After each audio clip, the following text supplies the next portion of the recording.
네, 안녕하세요. 애플파이 쌤입니다. 오랜만에 영상으로 또 찾아왔네요. 왜 오랜만이지? 중간고사 끝나고 바로 연휴였구나. 연휴가 끝나고 오프라인 때 한번 만났던 거 같아요. 오랜만에 영상이라 조금 어색하긴 한데 머리 스타일이 좀 바뀌는 바로 담하면 영상이 길어지면 여러분이 안 봐. 알고 있어. 안 보기 때문에 빠르게 핵심만 쏙쏙 해서 10분 안으로 영상을 끝내도록 해봅시다. 이제 여러분이 여태까지는 파이썬에 대한 프로그래밍에 대한 좀 맛보기에 대해서 배웠다면 이제는 제어 구조, 인정한 본격적인 프로그래밍 세계로 들어오는 직접 프로그램을 짜는 여태까지 짜봤지만 좀 더 복잡하고 실제 사용 가능한 프로그램을 짜기 위해서 배워야 될 여러 가지 문법이라고 하죠. 문법들이 있는데 그런 걸 바로 제어 구조라고 합니다. 제어 구조를 통해서 이제 여러분들이 프로그램을 짜실 수가 있게 됩니다. 아니 뭐 다양한 프로그램을 짤 수 있을 거예요. 뭐 게임을 만들다든지 뭐 어떤 나한테 유익한 뭐 프로그램을 만들다든지 여러 가지 프로그램을 짤 수가 있을 겁니다. 아시겠죠? 제어 구조 가장 중요합니다. 가장 중요해요.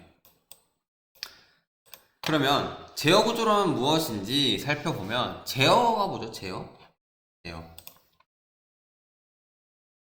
뭐를 제어한다 라는 게 어떤 것을 뭐 컨트롤한다, 내가 원하는 방향으로 이끈다 뭐 이런 게 제어의 개념이죠. 컴퓨터에서 프로그래밍에서의 제어 구조는 명령어의 흐름을 제어하는 구조예요. 명령어의 흐름을 제어한다? 뭐지? 라는 생각이 드는 친구들이 있을 텐데 이런 거예요. 이런 코드가 거북이 경주하는 이런 코드가 있었다고 했을 때 어떤 거북이 경주라는 게임은 어떤 흐름에 따라서 이런 거북이 경주 게임은 어떤 코드의 흐름에 따라서 진행이 될 거예요. 거북이들이 이렇게 움직이는 것이 어떤 명령어들에 의해서 진행이 되는데 이 모든 것을 제어하고 컨트롤하는 거예요.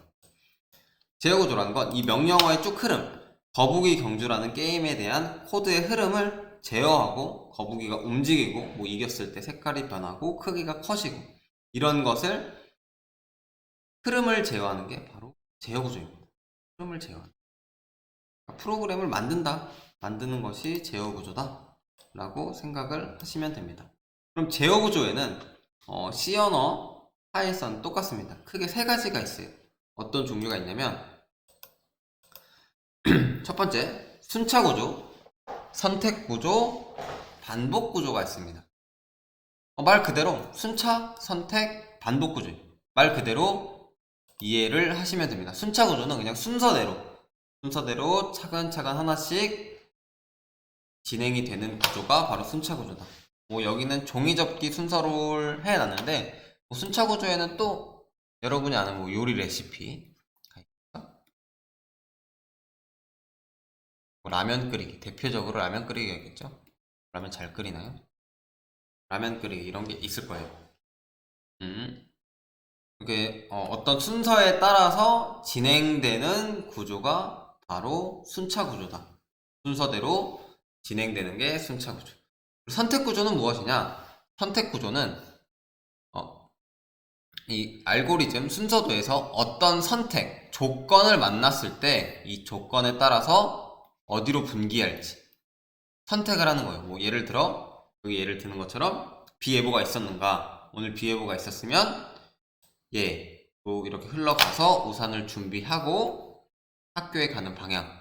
하지만 오늘 비예보가 없었으면 그냥 아니오를 선택해서 우산을 챙기지 않고 학교에 가는 이러한 순서도, 방향, 흐름을 바로 선택 구조라고 합니다. 어떤 조건에 따라서 선택하는. 여러분 아침에 맨날 선택하잖아요. 딱 눈 뜨면 무슨 생각하죠? 5분만 더 잘까? 5분만 더 잘까? 그래서 5분만 더 자면 지각. 얘로 가면 지각이고, 그냥 바로 일어나면 그냥 정상등교. 여러분도 하루하루 매 시간 지금도 선택을 하면서 살아가고 있습니다. 지금 영상을 미리 보기 5초를 화살표로 넘길까 그냥 들을까 이런 선택을 하고 있습니다. 반복 구조는 말 그대로 반복하는 게 반복. 계속해서 어떤 특정한 행동, 특정한 명령어를 계속해서 반복을 해주는 거예요.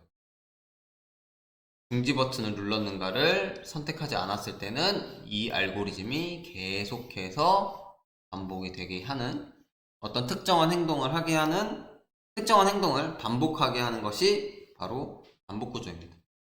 이것도 알람 울리면 여러분 절대 안 끄죠. 중지 버튼 안 누르죠. 중지 버튼 안 누르게. 아니요. 무한 루프에 빠지게 됩니다. 중지를 누르면 얘로 빠져나와서 이제 일어나서 씻고 학교에 오겠죠. 이렇게 어떤 특정한 흐름, 행동을 반복시켜주는 것이 바로 반복 구조다. 되게 쉽죠? 그냥 말 그대로 이해를 하시면 됩니다.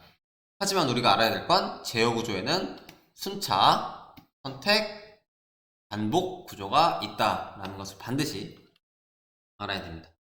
그럼 우리는 오늘 제어 구조, 순차, 선택, 반복 구조 중에 뭘 배울 거냐? 바로 선택 구조에 대해서 배울 거예요. 선택 구조. 선택 구조는 조건문이라고 합니다. 파이썬에 들어오면 프로그래밍 언어에서 조건문이라고 합니다. 조건문에 대한 걸 오늘 이 영상에서 배울 건데, 조건문은 선택 구조이기 때문에 어떤 조건을 만났을 때 조건을 만족하면 예, 조건이 만족하지 않으면 아니요, 조건에 따라서 예, 아니요를 나누는 게 바로 조건문. 그냥 두말할 필요 없이 어떻게 사용하는지 바로 들어갈게요. 파이썬에서 조건문은 if, else문을 사용합니다. if, else문. if, else문을 사용합니다. 그럼 얘를 어떻게 사용하느냐? 여러분 영어에서 if가 의미하는 게 만약이잖아요. 만약. 그냥 만약. 파이썬은 직관적이기 때문에 그냥 해석합시다. 직관적으로. 어떻게 쓰냐면 if 만약에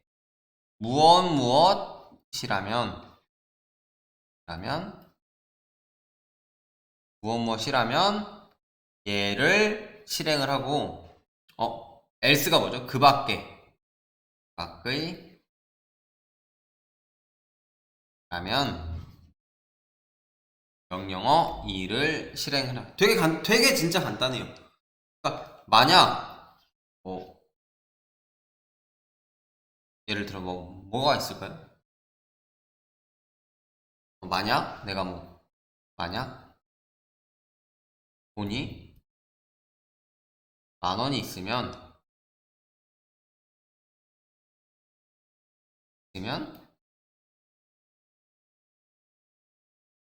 햄버거를 먹을 수 있다.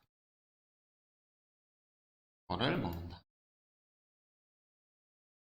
근데 그 밖에 else. 10,000원이 else면 이제 10,000원이 없는 거죠. 10,000원이 없는 경우니까 10,000원이 없으면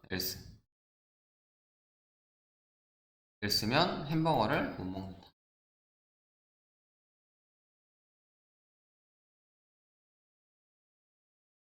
이런 거예요. 그러니까 그냥 간단히 직관적으로 어떻게 쓰는지만 알면 돼요. if를 써준 다음에 조건식을 써주고, 어떤 조건에 해당하는 조건식을 써주고, 그 조건에 만족하면 어떤 명령어를 실행하게 할 건지 명령어를 적어주고, 그 밖에 이 조건이 아닐시면 else를 써서 명령어 2를 실행을 해주는 게 바로 조건문, if, else문의 사용 방법입니다.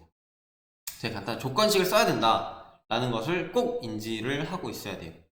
조건식을 쓰고 밑에 else를 써서 조건식을 만족하지 않았을 때 어떤 명령어를 실행시킬 수 있는지를 꼭 반드시 알고 있어야 됩니다.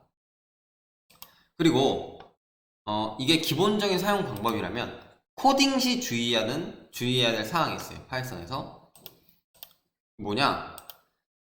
반드시 써놨죠. 탭키, 들여쓰기라고 합니다. 들여쓰기. 들여쓰기로 이 명령어를 꼭 떼놔줘야 돼요. 조건식을 if, 조건식, 콜론을 쓰고 탭키로 반드시 들여쓰기, 띄어쓰기라고 합니다. 띄어쓰기라고 생각을 하셔야 돼요. 들여쓰기를 해줘야 조건에 따라서 이 명령어가 실행이 됩니다. 얘를 들여쓰기를 하지 않으면 실행이 안 돼요.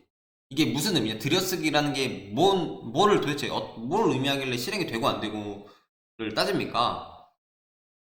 라는 질문이 있을 수도 있는데, 이 들여쓰기라는 게 얘를 이렇게 한 뭉탱이를 포함해 준다는 거예요. 포함.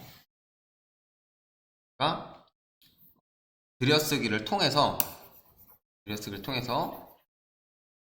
이 명령어가 여기 안에 포함되어 있다라는 것을 알려주는 거예요.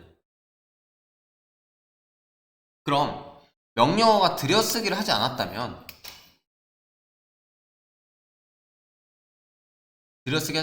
이 if에 맞는 조건식이 포함되어 있지 않기 때문에 얘는 실행이 되지 않습니다. 조건에 따라서. 그래서 반드시 조건식을 써주고 이 안에 조건에 맞는 어떤 명령어를 실행하기 위해선 들여쓰기, 탭키로 구분을 해서 if문 안에 포함을 시켜줘야 된다. 그러면 두 번째로 콜론 반드시 붙여줘야 됩니다. 한 10명 중 9명이 질문하면 선생님 저 코딩이 안 돼요, 오류 났어요. 콜론을 안 붙였습니다. 콜론을 반드시 꼭 기억을 해주셔야 되고요. if, else문을 같이 쓸 때는 if와 else가 같은 라인에 있어야 됩니다. 왜냐면 여기서 조건이 맞지 않을 때 여기로 내려오는 거지, 이 if 안에 얘가 속해져 있는 거는 아니기 때문에 이 if랑 else문, 어떤 조건에 따라서 if, else문을 쓸 때는 if랑 else가 같은 위치, 같은 라인에 있어야 됩니다. if 안에 else가 속해 있지 않게 같은 라인에 이렇게 있어줘야 됩니다. 같은 라인에. 반드시 꼭 주의를 해 주시기 바랍니다. 그러면 간단한 실습 예제를 하나를 풀어보겠습니다.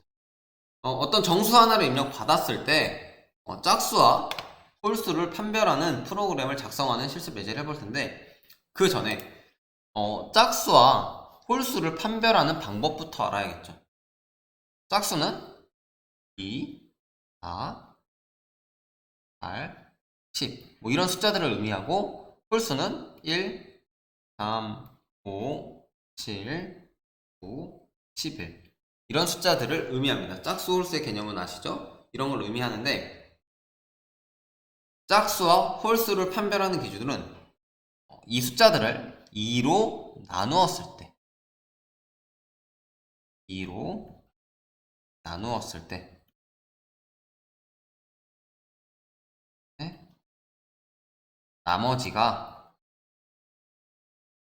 나머지의 값으로 판단합니다. 2로 나누었을 때 나머지가 0이면 짝수, 나머지가 1이면 홀수입니다. 즉, 이 6을 2로 나눴어요. 2로 나누면 이 몫이 3이 되고 나머지가 0이 되겠죠. 나머지가 0. 그러면 7을 2로 나누어 보면 몫이 3, 나머지가 1. 이렇게 2로 나누었을 때 나머지가 0이면 짝수, 1이면 홀수인 것을 통해서 판단을 할 수가 있습니다. 한번 가볍게 프로그램을 짜보도록 합시다.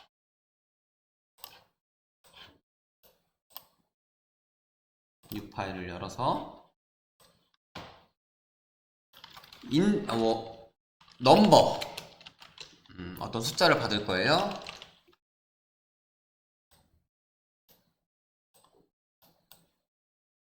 넘버 입력을 받아야 되는데 정수를 입력 받아야 되니까 int라고 앞에 선언을 해주고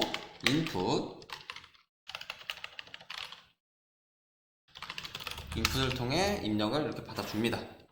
키보드가 너무 멀리 있어요. 입력을 받아주고 이제 조건문을 써야 돼요. 만약에 if number 우리가 입력받은 정수가 2로 나눌 건데 2로 나누었을 때 나머지를 판단을 해야 되는 건데 파이썬 즉 프로그램 C 언어는 똑같아요. 나머지 연산자가 있죠. 나머지 넘버를 2로 나눈 나머지를 의미하는 거죠. 퍼센트가 나머지 연산이니까.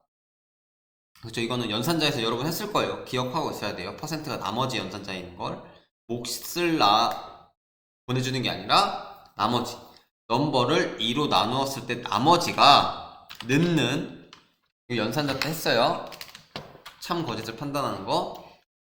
나머지가 2면 나머지가 0이면 2로 나누었을 때 나머지가 0이면 콜론을 붙여줘야겠죠. 정치네요.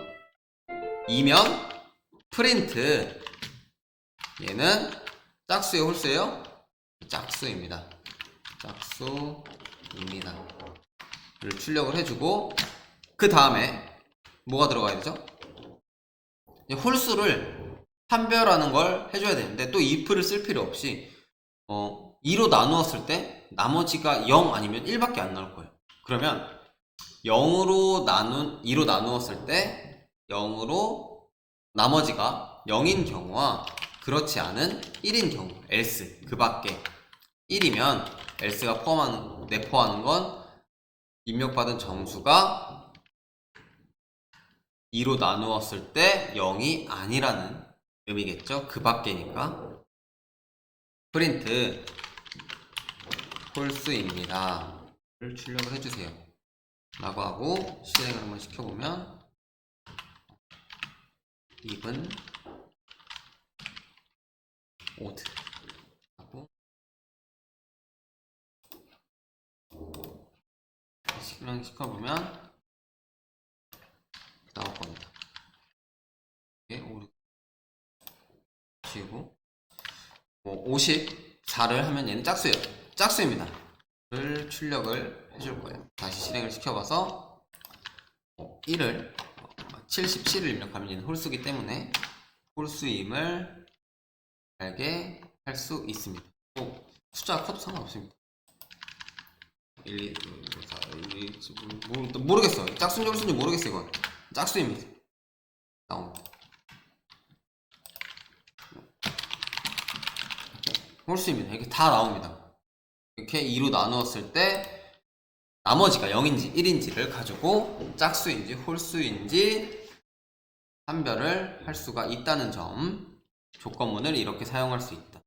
if를 쓰고 조건문을 쓰고 콜론을 쓰고 들여쓰기를 통해서 그 조건에 해당할 때 어떤 명령어를 실행할 것인지 적어주고 이 조건을 만족하지 않았을 때는 else를 통해서 또 다른 명령어들을 실행할 수 있다. 이거를 알고 계시면 되겠습니다. 뒤에 오늘 if else문까지만 하고 뒤에 이제 또 다른 조건문에 대해서 배워보도록 하겠습니다. 네, 이번 영상은 여기까지고 수고 많으셨습니다. 다음 영상에서 뵙도록 하겠습니다. 안녕.